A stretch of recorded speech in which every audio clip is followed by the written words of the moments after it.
Greetings, everyone, and welcome to the OFCCP Institute's post-mortem discussion on the NILG conference. I think between the three co-chairs today, David Fortney, Mickey Silverman, and David Cohen, we probably have 60 years of NILG conferences under our belts.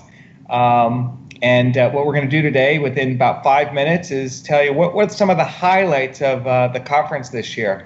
Before we get into that, just want to tell you about the Institute. For those of you who are not familiar with the Institute, we are a membership organization, and we're actually very excited. We're about to roll out our new membership offerings and pricing for 2017, and we encourage you to take a look at that. And we think there are tons of benefits to being members of the Institute. In addition, we're getting ready for our fall conference. That's going to be in Chicago on November 9th through 10th. And the three co-chairs here will be joined with our faculty of experts.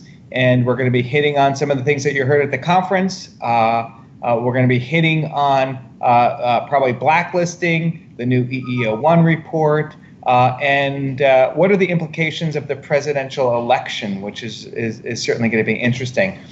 In addition, we have a bunch of webinars that are coming up, one on compensation, one on data as it relates to compensation. We're doing one on the sex discrimination rule, which recently came out, and then we will be doing a webinar on the election as well. So, gentlemen, it was an interesting ILG down in Charlotte, North Carolina. There was a nice attendance there. So, question, 10 words or less. Mickey, how would you sum up the NILG conference? What were some of the highlights? Wow. I'm not usually good at 10 words or less, but in this instance, Dave, you're already expired. That's it. That's it? 3 words for you. Compensation, compensation, compensation. Yeah. Fortney, you got seven. You got seven. Mickey, Commissioner Lipnick and an EEO event at the NASCAR Hall of Fame. Yeah, well, which was interesting. Mickey, yeah, lots of workshops on compensation. Right, gentlemen, we've been doing this for a long time. We certainly been talking about compensation. But it seems like compensation is the topic, whether it be the states and what's happening at the state, EEOC, OFCCP. Talk to us about compensation, what you heard.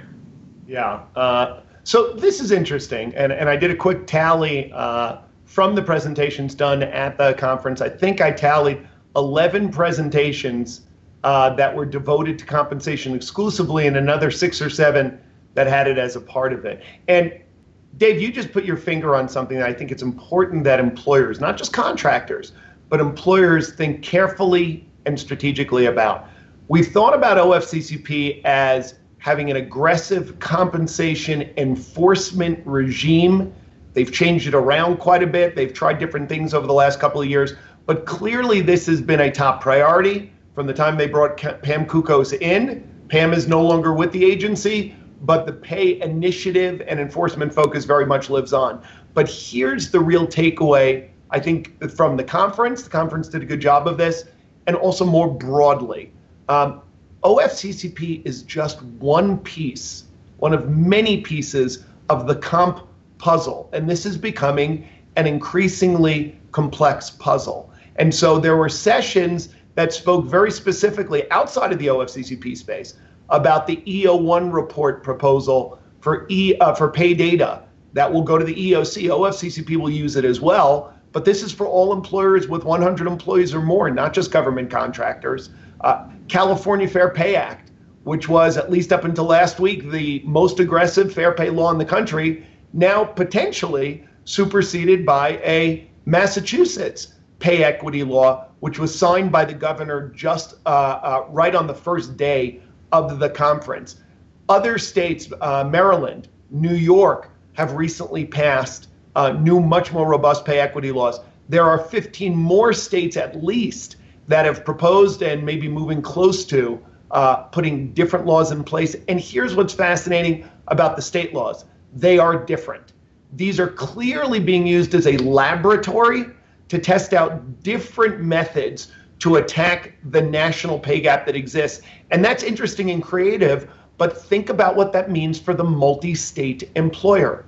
If you have employees in California and in New York and Maryland and Massachusetts, you cannot have a one-size-fits-all approach to pay equity compliance and other aspects of your HR process. For example, Massachusetts became the first state in the country to expressly forbid employers from asking of their applicants, their employment applicants, their current salary or salary of prior employers, on the theory that carrying forward that prior salary by the new employer in the starting salary they offer may perpetuate a societal wage gap. So by July of next year, Massachusetts employers, or if you have some employees in Massachusetts but others elsewhere, at least for your Massachusetts jobs and openings, you are not going to be able to ask for that. That's just one example of an increasingly complex puzzle. The key takeaway from the conference and more broadly is that employers must know, they must be aware of, stay close to the developments on an individual state, as well as federal enforcement, whether government contractor or more general employer obligations. And this is very much a moving target. It will be a developing situation. The Institute will continue to help employers stay abreast of that, but it's critical that they're aware of those changes. Well, and one of the things David and I presented on compensation, we talked about the pressure that companies are feeling from shareholders. So you've got plaintiffs, you've got EEOC, you've got OFCCP, you've got shareholders, you've got employees. It was suggested by one of the presenters at the conference, which was interesting, don't worry about compensation. It's not a big deal. It's not something that you need to be worried about. And don't run regression analyses. I think that that was definitely not the theme of the conference. That's not what's suggested by most lawyers and consultants and folks on the call. EEOC, David, we're probably months, days, weeks away from EEOC's new component 2. EEOC and all of the commissioners seem very excited about that, right?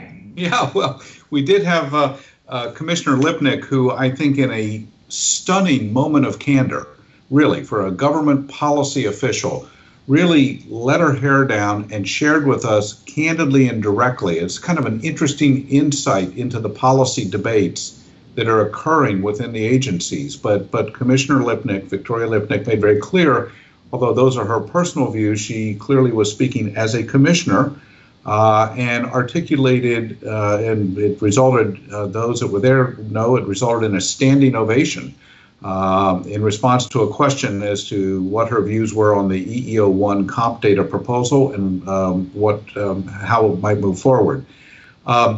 Commissioner Lipnick did a very, I thought, thorough job in highlighting many of the deficiencies and concerns in the proposal.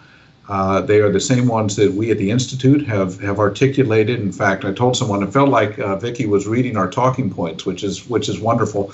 But it underscores, as Commissioner Lipnick said, that ultimately it's likely that these changes will occur. Commissioner Lipnick and Commissioner Barker are 2 votes. There are 3 votes in favor of going forward with it. So we anticipate the changes will occur. And they will, unfortunately, put a great burden on people in terms of collecting data, changing the EEO1 reporting. And those changes will be coming forward starting next year and for reports thereafter. What the government does with the data, we've done our own testing and is included in our remarks. We think that ultimately it will not end up being, it's going to be a paper chase. It will not be a tool. And so the EEO1 item, in my view, stands in terms of the litany of items. And Mickey did a good job of cataloging, and it was really covered in terrific detail in the conference. So that's great.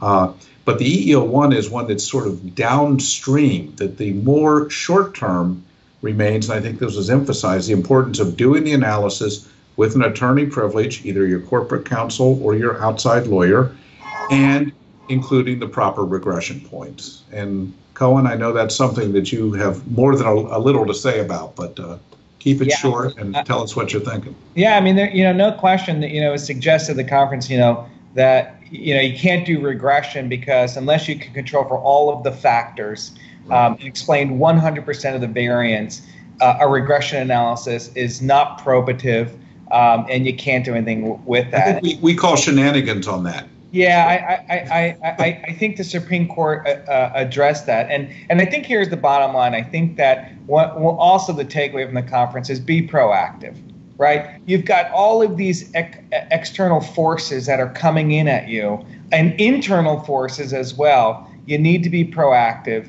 You need to follow Title VII principles, put together appropriate groupings. Which, by the way, gentlemen, we're going to talk in detail about that at the conference, about the new sex discrimination rule. What is an SSEG? What's an appropriate grouping? But certainly do that. Run your regressions. If you find a problem, fix the problem, and that puts you in certainly on the best footing. So it was an interesting conference. This was Director Shu's last conference as director, and in 1 year from now, gentlemen, it's going to be interesting. We've been doing this a while, and we've worked across administrations, and presidential elections matter, and especially as it in our world as it relates to OFCCP. So we're going to be talking about that on a webinar in December. Our conference in November 9th and 10th in Chicago. We'll be making a lot of predictions, talking about new regulations. So really excited about that. So gentlemen, thanks so much for the NILG recap. Very interesting. Mickey, 3 words, comp. I think you got it right. I agree. And as Mickey did in his presentation, it's complicated. Complicated. I agree. Great presentation. Gentlemen, thanks so much. We'll see you soon. Okay. Thanks, everyone. Thanks, everyone. All right, fellas. Bye-bye. Bye.